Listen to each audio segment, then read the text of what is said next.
अलवर के विजयनगर मैदान में पंडित प्रदीप मिश्रा द्वारा शिव महापुराण कथा का वाचन रविवार को भी जारी रहा। वहीं प्रेस वार्ता के दौरान उन्होंने कहा कि कथा में महिलाओं का आना जरूरी है। महिलाएं आएंगी तो पति, बेटा, बेटी और सास, ससुर सबको संस्कारित करेंगी। वहीं अंधविश्वास से जुड़े पहलुओं पर भी उन्होंने विचार रखे। इसके अलावा बागेश्वर धाम के पंडित धीरेन्द्र शास्त्री द्वारा महिलाओं को लेकर दिए गए हालिया बयान को पंडित मिश्रा ने गलत बताया।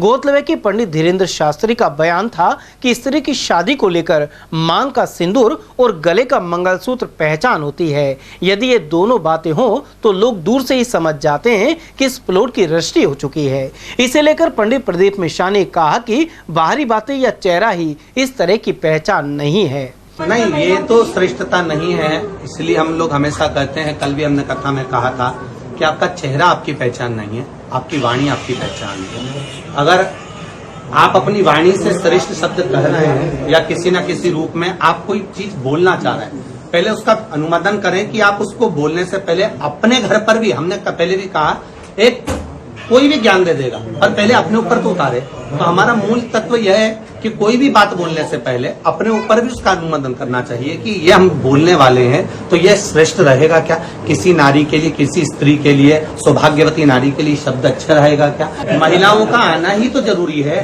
क्योंकि वो भी तो किसी पुरुष को जन्म देगी, वो भी तो किसी बालक को जन्म देगी। अगर महिला आ रही है ना, पुरुष अकेला आएगा तो वो अपने आप को सुधारेगा, माना अपने आप को सुधारेगा, ज्यादा होगा अपने बेटे को सुधारेगा। माँ अपने पति को, अपने ससुर को, सास को, परिवार को, ननंद को, बहन को, बेटे को, बेटी को, एक अकेली जड़ से जो उत्पन्न होगा वृक्ष, वो वृक्ष ना जाने कितनी पत्तियों को, कितने फलों को, कि कहीं से ये जमीन है और इसमें कुछ फूक मार दो, इसमें से अंडा निकल जाए सोने का और सियोर वाला महाराज छेड़ बन जाए। अंधविश्वास उसको कहते हैं। अंधविश्वास उसको कहते हैं कि मैं आपको कह दूं कि तुम मरेगा ही नहीं, मैं उसको कह दूं कि तेरा विवाह, उसको अंधविश्वास कहते हैं। अंधविश्वास इसको नहीं कहते कि शिव की आराधना में अगर बट वृक्ष के नीचे शिव की आराधना कर रहे हैं तो बटकेश्वर महादेव है, तो वहां अगर पूजन कर रहे हैं तो बटकेश्वर महादेव का, पीपल के नीचे पूजन कर रहे हैं पिपलेश्वर महादेव है। तो हमारे यहाँ पूजन का विधान बताया, जो विधान हम लोग व्यासपीठ से बताते हैं कि आप अगर इस तरह से अनुष्ठान कर लेते हैं, इस तरह से पूजन कर ले, ये शुरू से चला आ रहा है, आज का नहीं है। आप पूर्व का निकाल कर देखिए, आपको अनुष्ठान साइंटिफिक है। कैसे मतलब, क्यों नहीं होगा? पीपल के पेड़ के नीचे बैठिए, आपको उतना बल प्राप्त होता है। आप एक शिवालय में जाकर बैठते हैं, आपकी ध्यान केंद्रितता होती है, शिवलिंग का स्पर्श करते हैं, उसमें ऊर्जा उत्पन्न होती है। हर जगह का, बेलपत्री के पेड़ के नीचे बैठते हो आप, जाइए कभी शुक्रताल में नक्षत्र वाटिका बनी है, एक एक पेड़ के नीचे बैठने का क्या फल है, उसके नीचे बैठकर कौन सा मंत्र जपा जाता है, उसका फल है। तो ये साइंस के हिसाब से शिक्षा, पहले तो मैं ये कहूंगा, चाहे शिक्षा हो चाहे धार्मिक आयोजन हो, उसमें किसी न किसी तरह से लोभन से नहीं होना चाहिए। जहां लोभ की वस्तु सम्मुख आ जाती है तो दोनों चीजें सामने आती हैं कि एक तो हम जिसको जो चीज देने वाले हैं वो उस तक उसको प्राप्त नहीं कर पाते। जैसे शिक्षा के माध्यम से भी आप अगर किसी से बहुत, उसके पिताजी से आप पैसे ले भी लोगे और पिताजी से पैसा लेकर फीस जमा भी कर लोगे और जमा करने के बाद उसके बच्चे को पढ़ा भी दोगे, पर उसे जो प्राप्त करना है वो उसको उतना प्राप्त नहीं कर पाता। उसी तरह से धर्म के मामले में भी आप अगर आनंद के साथ अगर किसी को कुछ दे रहा है, जितनी पब्लिक जो आ रही है, ये इनके पास में कोई जाकर अगर कोई राजनीतिक कार्यक्रम होता या राजनेता कोई आयोजन कराता तो इतनी 3 पंडालों में लाखों जो पब्लिक है, इसको इकट्ठा करने के लिए उनके करोड़ों रुपए लग जाते कि तो को भरकर लाओ, छोड़कर आओ, खिलाओ, भेजो।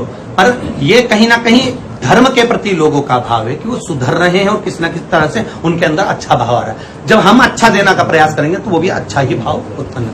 और वहीं शिव महापुराण कथा में सेवा और श्रद्धा का संगम नजर आ रहा है। विजयनगर मैदान स्थित कथा स्थल पर रविवार सुबह नेक कमाई समूह सहित कई संस्थाओं ने काउंटर लगाकर उस श्रद्धालु को उनके पांडाल में अल्पाहार आदि प्रदान किया। कोऑर्डिनेटर अभिषेक तनेजा ने इस बारे में जानकारी प्रदान की। यहाँ सेवा देने वालों में समाजसेवी दौलतराम हजरती, सारिका गोयल, मंजू चौधरी अग्रवाल, मीना तनेजा, आशुतोष शर्मा आदि मौजूद रहे। सेवा करने आए हैं, आपको कैसा महसूस हो रहा है? बहुत अच्छा, बहुत डर। तो आपने यहाँ क्या क्या सेवा की है? चाय, बिस्किट, नमकीन, टॉफी। अच्छा। आप कौन सी संस्था से हैं? मैं भी खड़ेलवा महिला मंडल संस्थान से ही हूँ और यहाँ आके बहुत अच्छा लगा। ऐसा लग रहा है कि हम भी है ना कथा का एक हिस्सा हो गए। इस तरीके से, चाहे हम दोपहर में नहीं आते हैं, लेकिन आज ये करके भी ऐसा लग रहा है कि हम भी पुण्य थोड़ा सा कमाए। आपको क्या लगता है ये अलवर का सौभाग्य है क्या? बहुत बड़ा सौभाग्य है, बहुत बड़ा सौभाग्य है। इनके साथ साथ हमारी भी सेवा हो रही है, हम भी इन लोगों की सेवा करके बहुत बहुत धन्य हो रहे हैं। बहुत अच्छा लग रहा है। बहुत दिनों से वहाँ पे कुछ करने होना कभी बहुत इच्छा थी कि मैं कथा सुनूं, लेकिन वहाँ पे बाबा की डोर नहीं खींची गई। आप टीवी में देखते थे या फिर कैसे आपको महसूस हुआ कि यहाँ आना चाहिए? हाँ, देख रहे थे हम 22 से देख रही हूँ मैं टीवी पे। अच्छा, बहुत ऐसी लगन लग रही है कि मैं कथा सुनूं पंडाल में बैठ के सुनने की इच्छा थी मेरी, तो बाबा ने यहीं रह रहे हैं, यहीं सब कुछ, बरसात में भी कोई दिक्कत नहीं हो रही? कोई दिक्कत नहीं है। बहन जी आपको कोई दिक्कत हो रही हो? आप कहाँ से के रहने वाले हैं? जयपुर के, आप दोनों एक साथ आए हैं? अच्छा अच्छा, आप कैसा महसूस करते हैं भगवान के प्रति?